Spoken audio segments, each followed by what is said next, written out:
First of all, I want to get clear. How are you pronouncing your character's name? Loki. Loki. Because Yeah. I swear Anthony was saying Loki all the way through. Well, he's Welsh, so maybe that's. I think he says Loki, Fair. like that in his deep gravitas, sincere way. Yeah, there we go, Loki. And so how many times have people said, have you given a Loki performance? A few times initially when I got cast. Yeah, my friends were like. In fact, I got given by one of my best friends a very, very tiny key, and it was supposed to be my talisman for the. He said it's for a low door. It's the key to a low door. I was like, nice one, Tom. I see what you're doing there. And of course, I saw the film yesterday, and I genuinely really enjoyed it. Oh, It's terrific. Great fun. What got me about what you had to do, it's that helmet. I mean, Yeah. what was it like having to wear that all the time? Yeah, it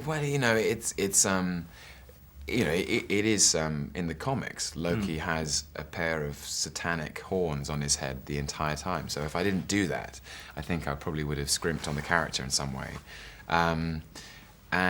But it also makes you stand up straighter. But the costumes were so beautifully made, but they had a weight to them. So when you've got film lights shining on you, it can get quite hot under there. And then if you put what I used to call the steel balaclava on my head, there's nowhere for the heat to go. So my brain would slowly turn to scrambled eggs, which is, I think, why Loki is so angry all the time. But, it gives you so much. It's like, I remember reading something where Christian Bale was trying not to complain about wearing the batsuit and how hot it was in there. It gets, of course it gets hot when you're wearing heavy costumes, but you get to be a superhero, so there's no complaints. Absolutely. Well, I mean, right at the end of the film, there's a bit where you have to lay down with your head back. Were That's the horns right. getting in the way there, or did they have special horns for laying down scene? They didn't, no. No, I guess it's just, it all feeds into the mix in a way when you're shooting. You have to roll with the punches and go with the flow, and I do think that the weight of the whole costume and the weight of those horns on my head kind of fed into Loki's distress in that moment. Yeah. He's really he's not in a happy place in his own mind at that point, and so any kind of discomfort that just goes with the territory, I think.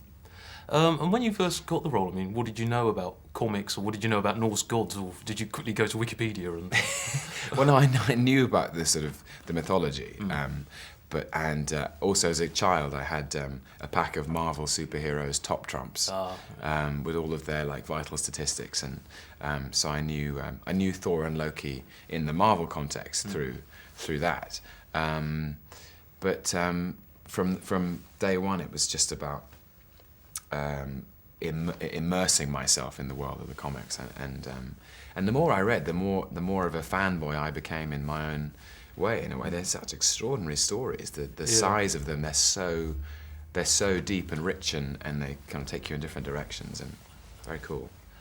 I mean, if you read a few, did you read the one where Thor gets turned into a frog? You've read that one? I must have done, yeah. I don't remember that one specifically right now. I was just wondering whether you'd like Loki to do that in any sequels.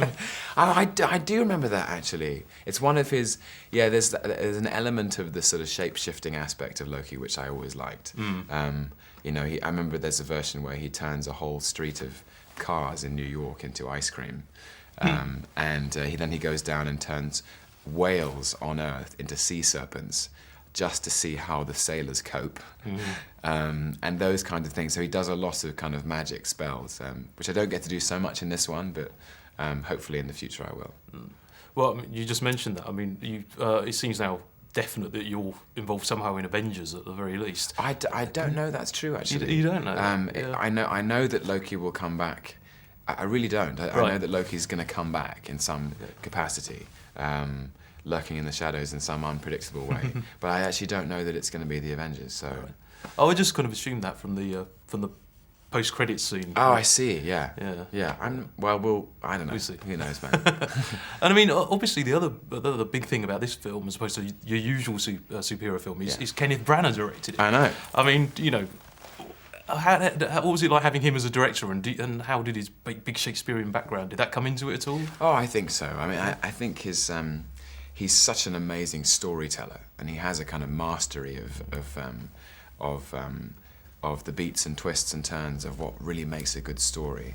And Shakespeare's plays are full of kings and queens and princes who are all competing for each other's affection and pride. And really, this is exactly that. This is a king and his two sons who are princes competing for his affection, love, and pride.